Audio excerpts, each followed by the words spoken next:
pour moi, en fait, si tu veux la mentalité de pauvre, c'est quelqu'un qui voit à court terme et qui cherche le confort avant tout.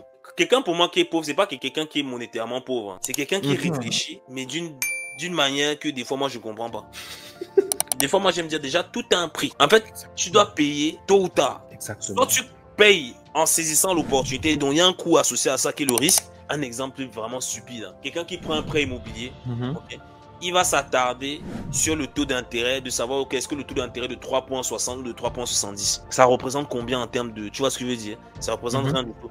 Donc le pauvre, lui, va s'attarder à ça parce qu'il va se dire, ok, je vais payer 0,10% d'intérêt. Alors que le temps, peut-être qu'il va passer à négocier ce taux d'intérêt, il aurait pu garder ce temps-là pour faire autre chose, pour se préparer peut-être pour son deuxième deal. Le pauvre, par exemple, c'est quelqu'un qui va se dire, ok, qui va toujours vouloir économiser. Un très bel exemple, tu reçois dans ta boîte aux lettres une promotion dans un supermarché. On va te dire que, ok, tu as un coupon de réduction de 5 euros. Tu vas courir au magasin pour avoir ton coupon de réduction de 5 euros. Tu ne te rends pas compte que ton aller-retour t'a coûté 10 euros en gaz.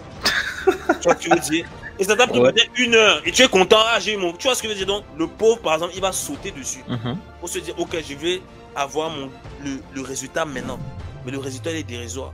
Il va aller se dire ok je vais chercher la meilleure option pour économiser de l'argent. Ça c'est une mentalité de pauvre. Le riche il ne va même pas regarder parce que rien que je ne veux même pas voir les promotions parce que j'ai mieux que ça à faire. Moi je vais créer des opportunités. Donc le riche lui va se dire ok j'ai un prix à payer. Il va épargner le temps. Il va essayer de sauver du temps et versus sauver de l'argent. Parce que le plus tu sauves du temps, le plus tu gagnes d'argent. Family business, etc. Ça apprend avec des pensées parce que toi, tu peux évoluer d'une manière, les personnes n'évoluent pas comme toi. Exact. Et quand des fois, il faut que la personne soit prête aussi et comprenne le processus. Donc, c'est-à-dire, c'est que moi, par exemple, pour m'associer, tu vois, j'ai des associations avec les membres de ma famille dans le cadre familial pour le patrimoine immobilier. Mais en termes de business, je suis associé avec aucun membre de ma famille. C'est quoi, tu as reçu une injection, il y a une anecdote derrière? Non, c'est juste que par exemple, le membre de ta famille, c'est pas parce que c'est ta famille que nécessairement il va comprendre ce que tu fais ou avoir la même mentalité ou avoir le même état d'esprit que toi. C'est qu'il faut, en fait, il faut que la personne comprenne ce que tu fais et plus ou moins réfléchisse comme toi et que la personne également pris des risques, peut-être pas comme toi, mais que de son côté, la personne également pris des risques. Et quelle est la valeur ajoutée que la personne apporte? C'est pas parce que oui, c'est ton frère ou ta mère que voilà, tu vas dire qu'écoute, voilà un poste et tout. Non, non. Et ça, laisse-moi te dire que ça peut même causer problème parce que demain, parce qu'écoute, hein, l'être humain, il est comme il est. Tu vois? Et des fois, les émotions prennent le dessus. Toi, demain, tu peux être là, tu fais ton business. Tu vois, tu as peut-être mis ton frère dans le business. Il se dit que non, mon grand frère ou mon petit frère, il fait le business dont tout roule. Donc lui, il est confortable. Le jour où ça tangue un peu, il va avoir des périodes où ça va tanguer. Toi, ta réaction ne va pas être la même que lui. Toi, tu vas être en mode, ok, c'est moi le capitaine du navire. Je prends sur moi. Peut-être je ne vais pas me payer. Ou peut-être je ne vais pas faire ça. Ou je vais devoir réduire mon style de vie. Ou je vais devoir peut-être faire certains choix qui ne vont pas aller à l'encontre de... qui ne vont pas aller dans le sens de tout le monde. Est-ce que le membre de ta famille là est capable de faire les mêmes choix que toi? Et c'est là que tu vas voir que dans certains cas, ça peut causer problème. Parce que je donne un exemple. Imagine tu dis à ton cousin, écoute, viens, on travaille ensemble. Ok? Tout se passe bien. 1 an, 2 ans, 3 ans passent. Tu sais, il y a des cycles. Des fois, tous les 3 à 5 ans, c'est là que ton business, tu commences à faire des pivots. Et quand tu fais des pivots, des fois, il y a une baisse avant de remonter.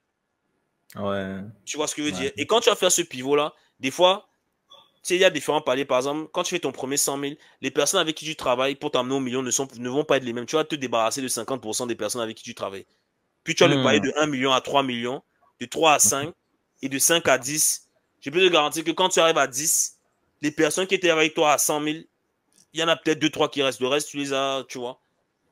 Donc, ça demande également que les personnes évoluent.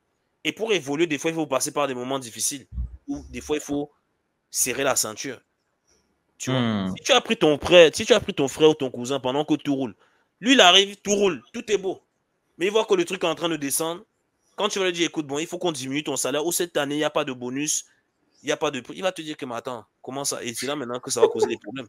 Tu vois ce que je veux dire? C'est pour ça qu'il faut faire très attention aux choix stratégiques. Moi, par exemple, j'aurais aimé travailler avec un membre de...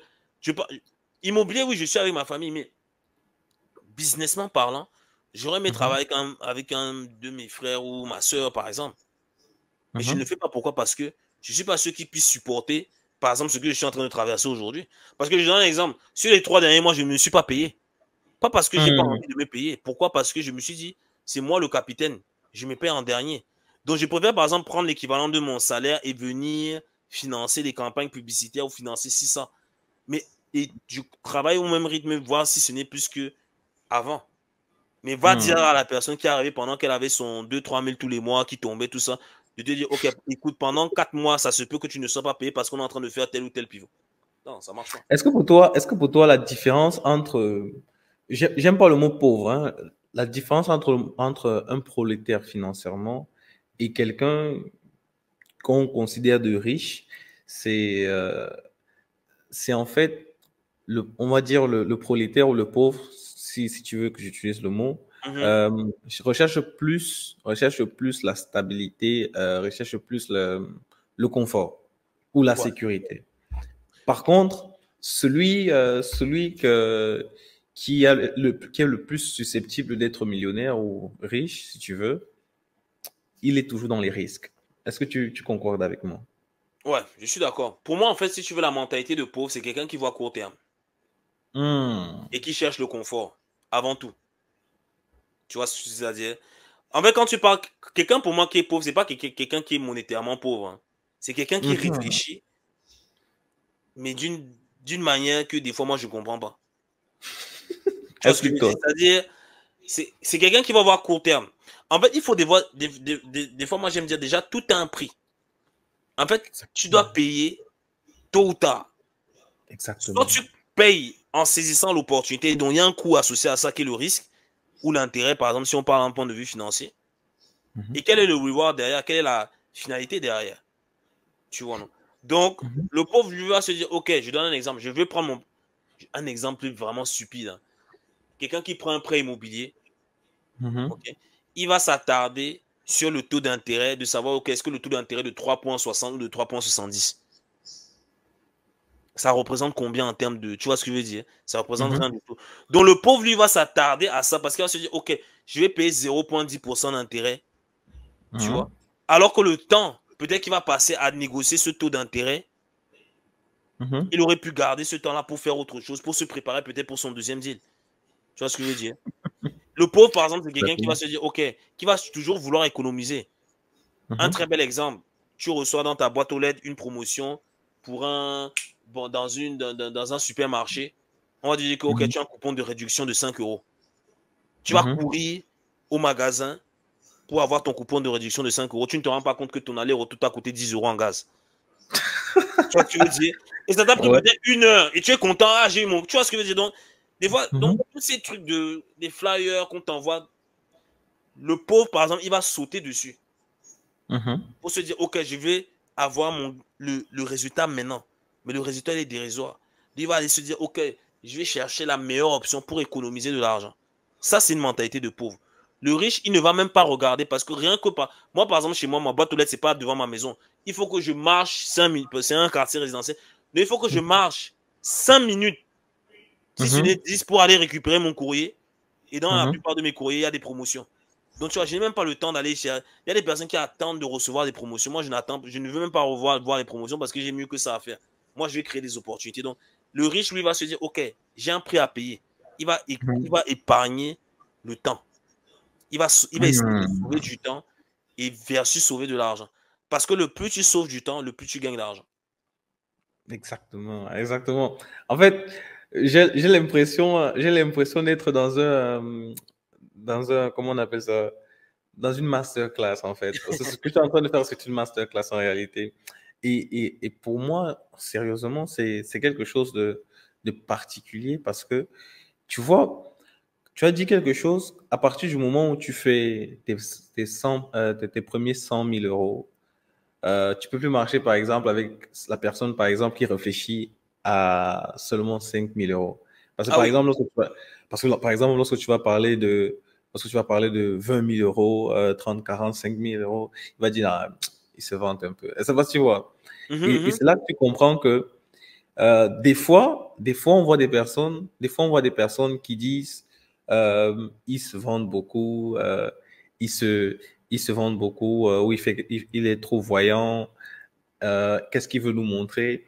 Et c'est là que tu te comprends en fait qu'il y a une différence entre le pauvre et le riche. Parce que le pauvre, en voyant par exemple quelqu'un gagner 100 000 euros par exemple, hein, lui qui fait 5 000 euros, il va commencer à dire, OK, il peut gagner 100 000 euros et moi je vais maintenant l'écouter et il va m'expliquer comment est-ce qu'il a fait. Exactement.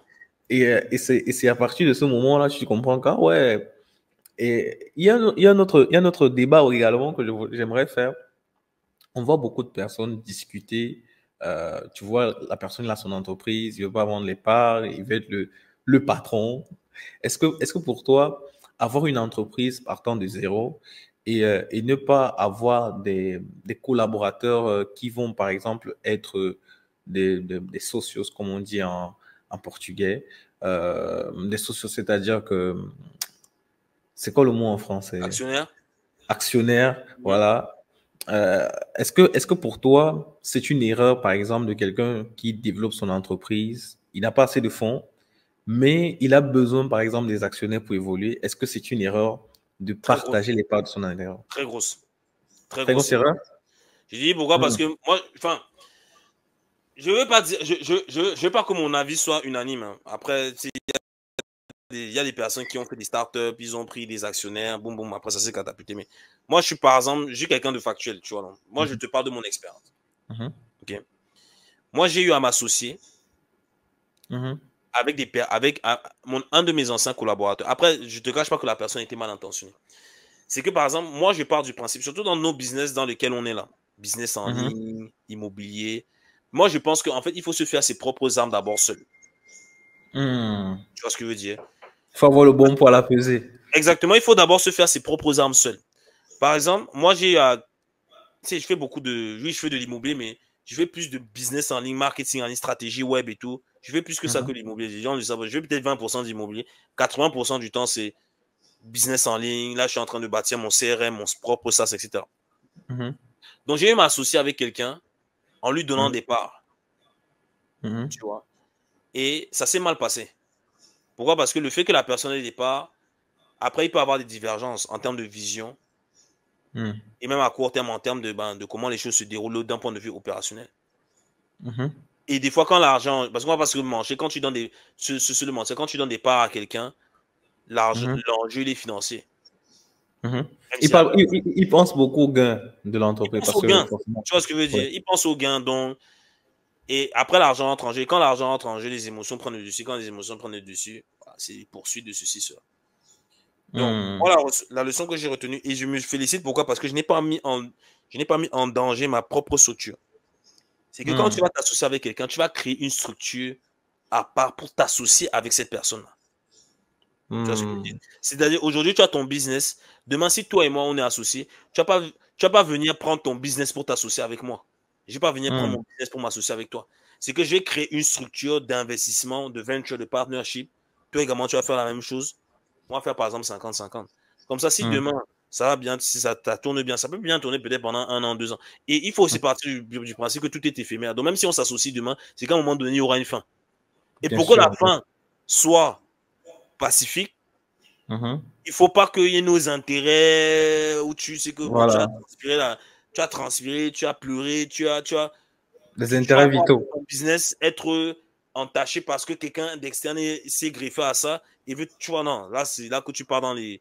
Alors que si tout est clair dès le début, on se sépare, terminé. Chacun reprend son Mhm. argent. Ça. On dit que bon, toi, tu avais combien? 60, 40, 50, 50. On coupe la part en deux, terminé. Tu vois? Donc, c'est comme ça qu'il faut partir. Donc, ça fait que par exemple, moi, je préfère plutôt Mhm. que de donner des parts à quelqu'un, Mhm. je préfère faire du revenu share. Mhm. C'est-à-dire c'est que moi, j'ai mon entreprise, on s'associe, ok, on a un contrat sur tel projet. Mhm. Ok, je prends 30, tu prends 70, je prends 70, tu prends 30, 50, tu vois. C'est un contrat de partenariat, c'est un contrat commercial. Ça te protège, tu vois. Maintenant, pour s'associer, avant de s'associer, moi, je préfère d'abord avoir fait mes propres armes seul. Comme ça, si je Bien sûr. m'associe, je me dis, ok, maintenant, je ramène mon capital, tu ramènes ton capital, ou je ramène le capital, tu ramènes la connaissance. On crée une compagnie qui ne fait que ça. On ouvre un compte que pour ça. C'est terminé. Et derrière, avant de s'associer avec la personne, il faut aussi que la personne ait expérimenté des choses. Que tu vois que la personne ait vécu aussi des. Pour moi, quelqu'un qui va me dire, OK, je vais m'associer avec toi, tout s'est bien passé jusqu'à présent, je pars en cours. Il faudrait que tu me dises que voilà où j'ai échoué avant de me Oui. remonter. Versus, ah non, mais t'inquiète, avec moi, En tout. fait, Non, non, en tu fait, me dis même ça. on a la même façon de penser. Parce que, en fait, pour moi, la première chose que je pose toujours comme question à quelqu'un, c'est comme toute personne qui font des choses, c'était quoi les erreurs que tu as fait? Lorsque quelqu'un me dit, il n'a pas fait d'erreur, il me dit, Ah non, non, c'est mort, c'est mort, c'est mort. Non, non, non, c'est sûr. C'est sûr et certain. Et ouais, je le parce que. dis pas, mais moi je le dis, moi je suis transparent, je dis, moi je suis pas le meilleur investisseur immobilier. Il y en a Mhm, d'autres, allez les voir. Moi je suis, mhm, mais l'autre ne va jamais te dire ça. Moi mhm. j'ai perdu de l'argent, mais j'ai perdu énormément d'argent en immobilier aussi. Non, J'en ai gagné. raconte l'anecdote. Hein? Tu as perdu environ combien d'argent en immobilier? En immobilier, bon, par exemple, j'ai eu à faire des opérations aux États-Unis. Mhm, J'ai perdu parce que bon, j'avais besoin de sortir de ces deals-là, tu vois. Ce qui s'est passé, c'est que j'ai acheté. Moi, la leçon que j'ai retenue en fait des États-Unis, par exemple, parce que j'ai investi aux États-Unis avec des associés à moi, c'est la qualité de la qualité du marché, c'est-à-dire qualité de logement et in fine qualité du locataire. mhm, Comme on dit toujours en Afrique, quand le moins cher est toujours cher. Donc à un moment donné, mhm, si tu vas acheter trop bas pour louer à des personnes qui n'ont pas nécessairement les moyens, tu vas avoir des problèmes jusqu'au bout là, tu vois. Donc en fait, mhm, et c'est ça, c'est que le problème aussi, c'est que bah, j'ai testé des marchés en prenant des risques. Et mhm, bon, le bon côté de ça, c'est qu'en testant les marchés, j'ai bien évidemment diversifié le portefeuille d'investissement, que ce mhm, soit dans différents investissements ici au Canada et même à l'étranger. J'ai testé mhm. les États-Unis et j'ai vu que bah, les États-Unis, c'est pas que ça ne marche pas, c'est juste que moi, j'ai mal ordonnancé le tir, en fait. C'est-à-dire que je suis allé dans un marché, littéralement, le locataire, c'était des pauvres. Donc, Mhm. la moindre crise économique ou récession, c'est les premiers à ne pas te payer. Tu vois? Donc, Et j'aurais si par voulu. exemple, et si par exemple tu as fait un emprunt bancaire et que tu espérais par exemple le rembourser avec l'argent du Exactement. loyer. Mais là, c'est fini. Là, c'est fini. Heureusement que ce n'est pas un emprunt bancaire, c'était un fonds propre. Donc, ça veut dire que pour sortir de là, je te donne un exemple. On a investi peut-être, je donne un exemple, hein, l'équivalent de 500 000 dollars Mhm, upfront, donc cash. Et on mhm, est sorti de là. On a repris l'argent, on a repris le capital. Peut-être on a laissé 100 000 dollars de plume. Tu vois? Mais pourquoi? Pour moi, c'était un choix. J'aurais pu stabiliser les logements et les rendre mhm, plus rentables. Mais c'est juste que moi, dans ma mhm, tête, ça me prenait beaucoup d'énergie mentale. Donc, je me suis dit, est-ce que je suis prêt à perdre 100 000 dollars pour mhm, récupérer 400 000 et passer à autre chose? Bon, finalement, on a récupéré le 400 000 dollars, on a réinvesti et dans les 2 ans, on a doublé. Tu vois? Donc, je me suis dit, OK, mhm, là, maintenant, c'est de l'arbitrage. Parce que moi, mhm, c'était plus une question d'argent. Si je voulais faire de l'argent, j'aurais pu le faire. J'ai des amis à moi et des associés à moi qui sont restés sur le marché et là, mhm, là, ils ont fait du profit, mais laisse tomber l'énergie que ça leur a pris pour gérer, faire les. Non, moi, j'ai pas le temps pour ça. Je me suis dit, OK, je vais payer, entre guillemets, perdre 100 000 pour sortir de mhm, là, ne plus avoir à me casser la tête tous les matins, aller appeler les gens et mhm. rebouger ailleurs, tu vois. Donc, tu vois, ça, c'est le type de transaction que j'ai eu à. C'est l'une des transactions, l'un des marchés où j'ai perdu quand même de l'argent.